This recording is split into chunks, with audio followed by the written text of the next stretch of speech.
So to the lightweight single sculls, with Britain's Joe Hammond on the far side in lane number 1. So Germany at the bottom of the screen, then France, 3 from the bottom, Holland, then Cuba, then Spain, and on the far side, Great Britain. Well, Van Uypen is certainly not a stranger to this event. She was in the single scull in 1999 at the World Championships, but she's been in a double scull since then. But she's a great performer, very good sculler, very experienced, moves very, very well indeed. And Dan, Joe Hammond on the far side. This will be one of her tougher tests.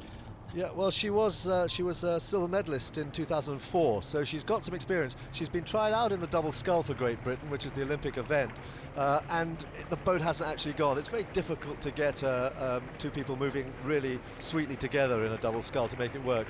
But she's got to find a place in that double, because really she's a very strong, very effective sculler. But at the moment, her style, the way she moves, doesn't quite fit together with some of the other scullers. But she's slipping behind a little bit here now at the moment, and it's Cuba right up there, doing very well indeed, as these 4 scullers closest to us really rule the roost at the moment. Laura Tash in foreground, just 20 years of age, from Würzburg. Promising. She was 9th in the Junior World Championships in the single scull. So again, here's an example of arguably the new generation, although it might take a season or two to see her finding a place in the lightweight double scull. Cuba in lane 3. She was the fastest qualifier, 7:23 in the semi-finals. Did very, very well. Some good performances from the Cuban scullers right at the moment, but tough competition there from the Netherlands. Van Uypen, she's a very, very nice mover. She's just flowing along there, lower rating than the others. She's not taking as many strokes per minute, you can see that, but the boat is just not checking, and it's a very, very nicely moving boat. 2 from the bottom of the picture, the French woman, Dorfman-luzuy, whose husband is in the French lightweight 4, making something of a comeback at the age of 34. She was sculling from 90 to 99 and also finished 7th in the Olympics in the lightweight double sculls, but returns and has done well to make this final.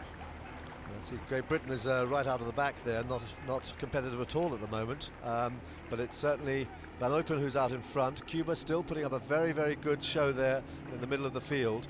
What we've got here are this group of scullers who will all be looking for places in their double scull, their nation's double sculls for the Olympics. But it's also a real plus for the FISA's plan here to try and expand the sport to other countries. So their idea of universality is really working out well, and you've got countries from Indonesia, from China, from a number of countries that are still developing their rowing, who are using this very much as a springboard to break into the big time.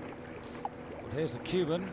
Now, still something to do on the technique, I think, here, Dan. Very energetic, very strong, but you know, she moved out very well in the semi-finals. She's still there, very much in the picture, but again, she could smooth out her rowing, and that will come from confidence. That will come from the confidence of having made the final here at the World Championships. She's left some very good scullers in the semi-finals and behind, so that's very, very good.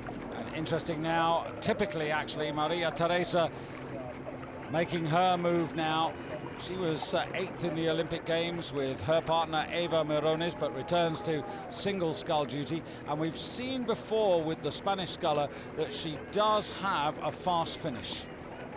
Well, she's going to have to move pretty quickly and start doing it quite soon if she's going to catch Van Uypen, because she's moving out well in front now. She's sitting very, very comfortably and rating really quite comfortably at 29 strokes a minute. Yeah, it was so good when she and Kirsten van der Kolk managed to get that bronze medal. For so many seasons, Dan, they'd come with a late rattle and missed out. They were 6th in the World Championships in 2003, 5th in 2001 and 2002.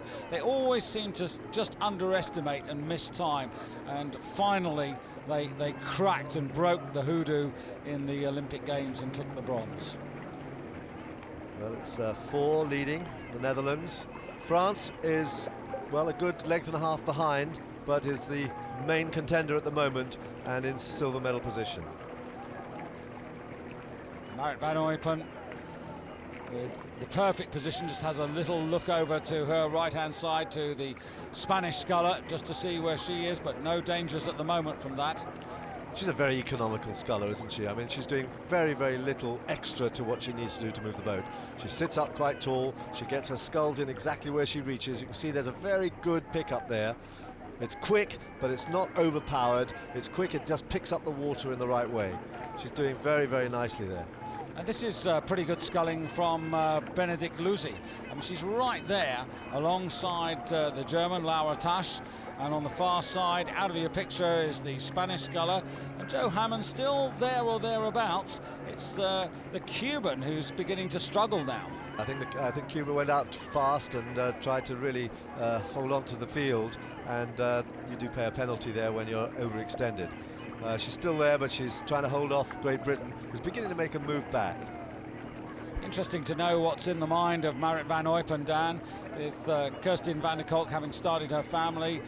Does Marit try now to find another partner, which is never easy, to get back into Olympic contention in a couple of years' time? Taking a year out to have a baby is not necessarily a bad thing. I mean, it's proved over and over again that a woman comes back after having had a child stronger and physically in better shape to deal with the kind of rigors of training and competition. We've seen it again and again in all sorts of different sports where they come back stronger, and we've seen it in rowing as well. So I wouldn't put it past them getting back together again next year and going for Beijing, because there's a lot of talent here that would be wasted if she wasn't able to go to Beijing.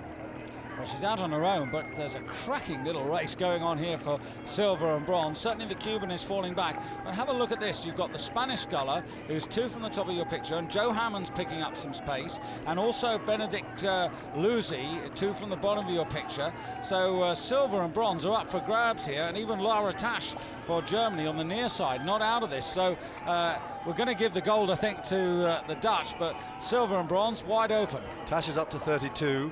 The French sculler really now stretching out, and she's up to 32 as well, and they're chasing Van Eupen, who's still at 30, but she can see that there's a little bit of pressure coming on. All she's done is just stretch out a little bit longer and just put a bit more pressure through the middle of the stroke. She's doing what Carsten in the heavyweight sculls did. She's sitting there watching the field and reacting to whatever pressure is. She's got this little kind of tilt of her head to one side there, down onto her left shoulder, as she takes the stroke, but I don't think that's tiredness. I think that's just the way she sculls. A sort of rowing equivalent to Paula Radcliffe. Maybe it is, yes. But good long strokes, good pickup, and very confident sculling. And also aware of the camera, I think. But behind her, it's hotting up.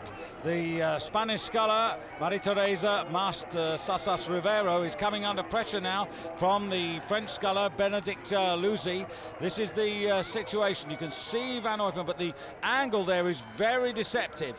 And Jo Hammond is going with the Spanish sculler. So after perhaps going through a bad patch, Jo Hammond beginning to recover. Well, Jo Hammond actually started off there in 6th place, moved up to 4th, dropped back again to 5th, but it's certainly the Netherlands who crossed the line in 1st place. Hammond's managed to move up into 4th. And it's silver to France, bronze to Spain. Jo Hammond, as you said, finished in 4th place, ahead of Germany's Laura Tasch, with Ismare Marrero of Cuba. Marit van Eupen, though, the class act of the class.